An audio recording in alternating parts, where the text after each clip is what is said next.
House Speaker Mike Johnson says that Congress should work to limit birthright citizenship just days after the Supreme Court struck down President Trump's executive order that would have completely redefined U.S. citizenship. Last week, a majority of justices, by a 6-3 margin, found that birthright citizenship is constitutionally protected under the 14th Amendment.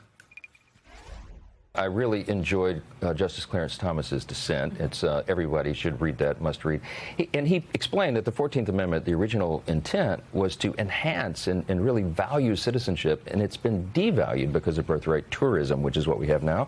It's a threat to the rule of law and national security. We do need to address it. We're looking at all angles. If there's some legislative fix, we'll advance that immediately. If it's a constitutional amendment, as you know, it takes a little more time. But we've got to address this. It really is a serious, serious issue. Those comments come after President Trump called on Congress to pass legislation following that Supreme Court defeat. Many observers were upset that it wasn't unanimous, Allie, that it's so clearly enshrined in the Constitution, but yet it was 6-3 with the usual suspects dissenting.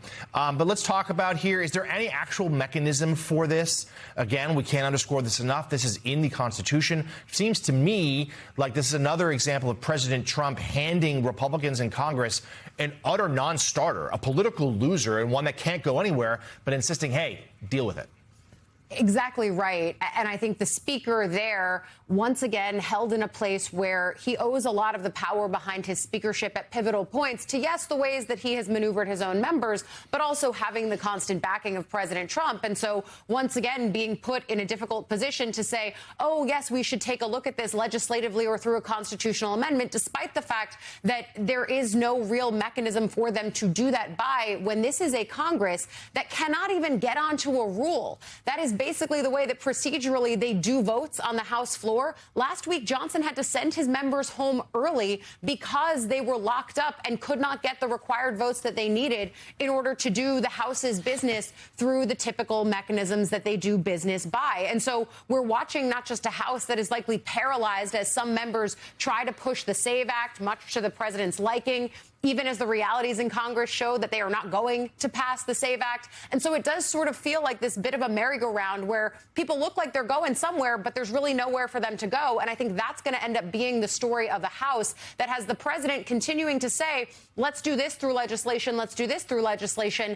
And the one piece of legislation that they actually moved on in bipartisan fashion, which was that affordable housing bill just a few weeks ago, is sitting there stalled in legislative limbo because the president doesn't want to pass it until they move on his other priorities. To put it shortly, it's a mess, and I don't see it getting any less messy heading closer to the midterms, Jonathan. Well, and Allie, coupled with what Speaker Johnson was saying that just isn't true, this isn't exactly a huge problem of pregnancy tourism and shopping because they have laws on the book that really have cut down on it. So if you are actually going to use some of your, billion-dollar security state to crack down on illegal immigration, focus on the problem with the laws you already have on the book. Right, Lemire? Absolutely. And it's just another example of Trump suddenly being way out of touch with where the nation's politics are. He used to be very good at this, and he's wrong on this, and he's hurting Republicans. And so many GOP insiders I've talked to in the last couple months are saying, Trump is just handing us a losing hand after another losing hand after another losing hand. This isn't going to go anywhere. But we, of course, will continue to follow it in the weeks ahead.